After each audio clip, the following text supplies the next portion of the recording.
भगवान की। इस प्रकार भगवान भक्तों पर कृपा करते हैं।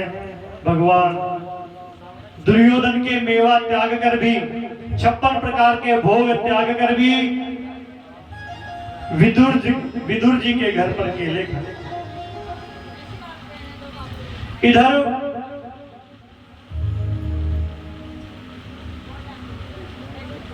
पृथ्वी रसातल में डूबी हुई थी। उसको निकालने के लिए भगवान ने वराह का अवतार लिया। वराह भगवान अपने डालों पर रख करके पृथ्वी को बार ला रहे थे। उसी समय वहां एक हिरण्याक्ष नाम का राक्षस पहुंचा। भगवान से युद्ध करने के लिए आया। भगवान गए, उसका उद्धार कर दिया। तो विदुर जी ने कहा कि महाराज ये हिरण्याक्ष कौन है?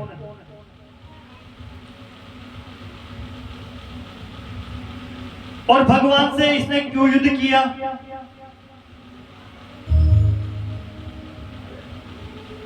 तब मैत्रेयी जी बोले, विदुर, ब्रह्मा जी के पुत्र मरीचि की पत्नी कला के महात्मा कश्यप का जन्म हुआ था। और कश्यप जी के 13 पत्नियां थी।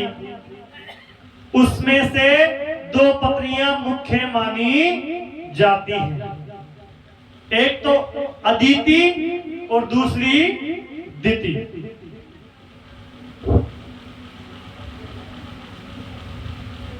ध्यान दीजिए, सत्गुण को हम कश्यप कहते हैं। जो कश्यप की 2 पत्नियां हैं, दिति और अदिति, ये दोनों अभेद बुद्धि।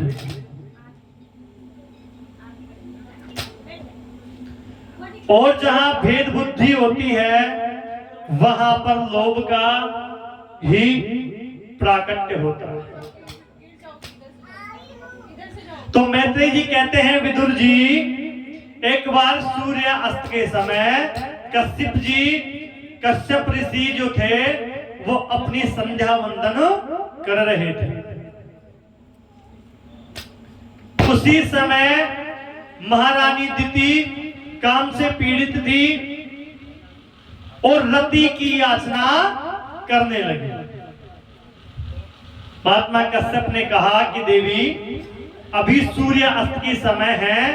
इस समय आहार में तुर्श्याम स्वध्या ये च विशेषतः कि संध्या के समय मैथुन नहीं करते हैं, भोजन भी नहीं करना चाहिए, अध्ययन नहीं करना चाहिए। तो देवी, ये समय आपकी रति के लिए ठीक नहीं है। देवी नहीं मानी दिति। महात्मा कश्यप ने खूब समझाया। कहने लगे कि देवी, जो सूर्य अस्त के समय सहवास करता है उसके दुष्ट संतान पैदा होती है। संध्या के समय केवल भजन के लिए होती है, दिया बाती पूजा पाठ के लिए होती है। इस समय कभी भी माताओं अपने बालक को पढ़ने भी नहीं देना चाहिए, भोजन भी नहीं करना चाहिए। इस समय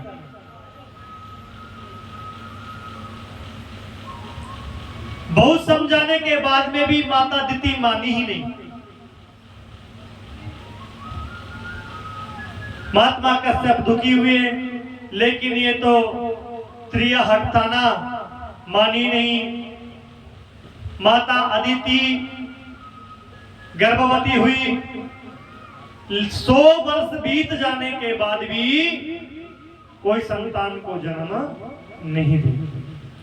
दिति के शरीर से इतना दिव्य तेज निकला कि स्वर्ग लोक भी जलने लग गया। देवता सारे एकत्र होकर ब्रह्मा जी के पास में गए और कहने लगे कि ये प्रकाश कहां से आ रहा है, हमें कुछ पता ही नहीं। ब्रह्मा जी ने ध्यान लगाया और बोले, मेरे पुत्र जो सनकादिक मुनि हैं वह एक बार नारायण के दर्शन करने के लिए वैकुंठ गए थे। भगवान के जो जो पार्षद थे जय और विजय, उन सनत सनंदन सनातन और सनत कुमार को दर्शन करने से रोक दिए थे कि महाराज आप अंदर नहीं जा सकते, गोविंद अभी विश्राम कर रहे हैं। और जब चारों कुमारों को दर्शन नहीं करने दिया तो वो चारों कुमार उनको श्राप दे दिया कि जाओ तुम 3 वर्ष के अंदर राक्षस योनि को प्राप्त कर जाओगे। और यह वही भगवान नारायण के पार्षद हैं जो जय और विजय इस दिति के गर्भ में राक्षस की योनि में आए हैं।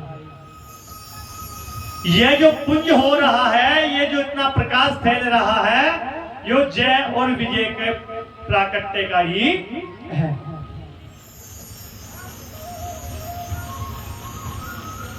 जिसके कारण आप लोगों का तेज मंद हो गया है। आप लोग परेशान मत होइए, भगवान अवश्य कुछ ना कुछ करेंगे। भगवान नारायण के पार्षद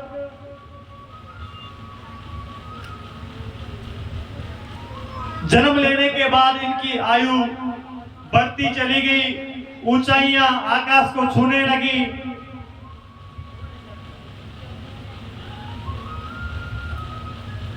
तो हिरण्यकश्यप ऊंचाइयां आकाश को छूने लगी। अच्छा, अब ये जो जन्म लिए हैं ना, ये राक्षस 2, इनका नाम अब है, एक का नाम हिरण्याक्ष और दूसरे का हिरण्यकश्यप। अर्थात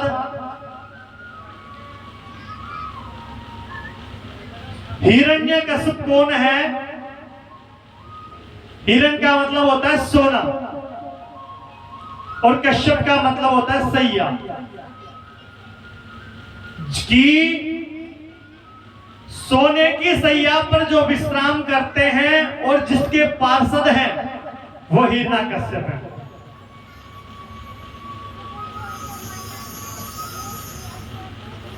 और हिरण्यकश्यप जो है भोग के प्रतीक हैं कि भोगी जितना भोग भोगता है वासना उतनी ही बढ़ती चली जाती है। एक दिन छोटे भाई ने बड़े भैया से कहा कि ये जो शरीर इतना लंबा मोटा तगड़ा हो गया है, ये किसी भी काम का नहीं है। आज हमारे हाथ में खुजली मच रही है। बड़े भाई ने कहा कि एक काम करो, आप दिग्विजय के लिए निकल जाओ, कोई ना कोई आपको रास्ते में मिल ही जाएगा। और वो दिग्विजय के लिए निकले और स्वर्ग में जाकर देवताओं के ऊपर गर्जना करने लगे। सभी देवी देवता अपना अपना आसन छोड़ करके भाग खड़े हुए। किसी भी देवी देवता का साहस नहीं हुआ कि उन राक्षसों से वो लड़ ले। वापस लौटा। वापस लौटते समय समुद्र में एक गदा का प्रहार किया, समुद्र का जल फट गया। जैसे ही समुद्र का जल फटा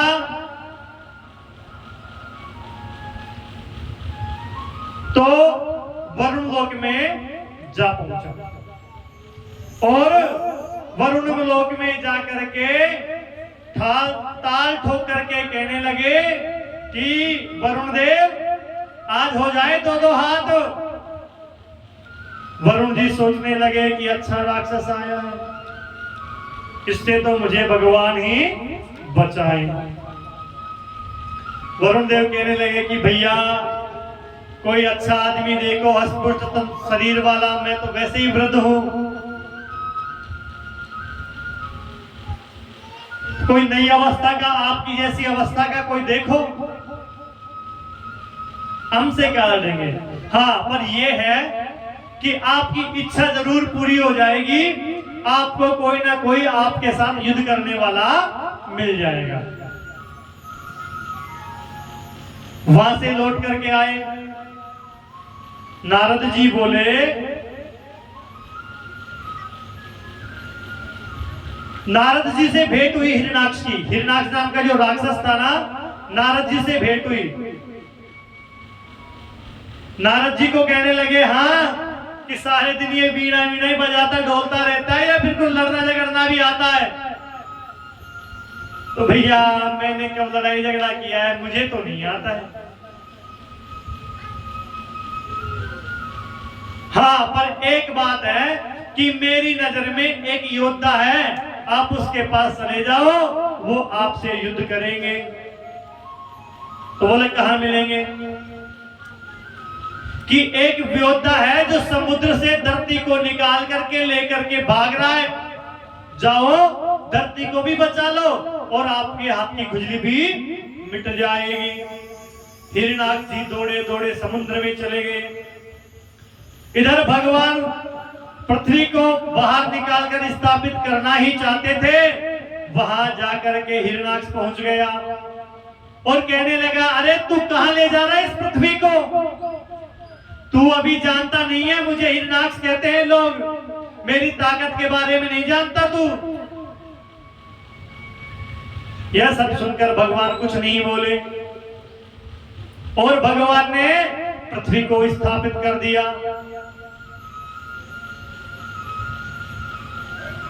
और फिर कहने लगे, अरे सुअर, भगवान को कह रहे हिरणाक्ष, क्योंकि वराह की योनि में आए थे। कहने लगे, अरे सुअर, तू सुन नहीं रहा अभी तक? जैसे ही भगवान को हिरणाक्ष ने सुअर बोला तो भगवान ने हिरणाक्ष के एक मुक्की मारी और हिरणाक्ष धराशायी हो गया। बोले वराह भगवान की जय। जय जय श्री राधे। मैत्री मुनि जी कहते हैं, विदुर जी, मनु महाराज की पृथ्वी पर सृष्टि का विस्तार कर पाए। सर्वप्रथम मनु और शत्रुपा से 5 संतान उत्पन्न हुई, जिनमें से 2 बेटे और 3 बेटियां। बेटे का नाम था प्रियवत और उत्तान पात, और जो बेटियां थी उनका नाम था देवती, आकुति और प्रसूति। मनु महाराज की जो बीच की बेटी थी उसका नाम देवती है। उसका विवाह कर्दम ऋषि जी के साथ संपन्न हो गया। कर्दम ऋषि जी ने पहले तो घनघोर तपस्या की, इसके बाद में भगवान प्रसन्न हुए।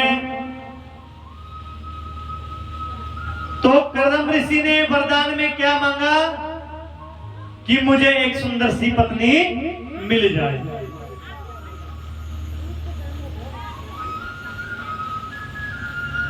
तो भगवान ने कहा कि आपके लिए भी व्यवस्था हो गई है।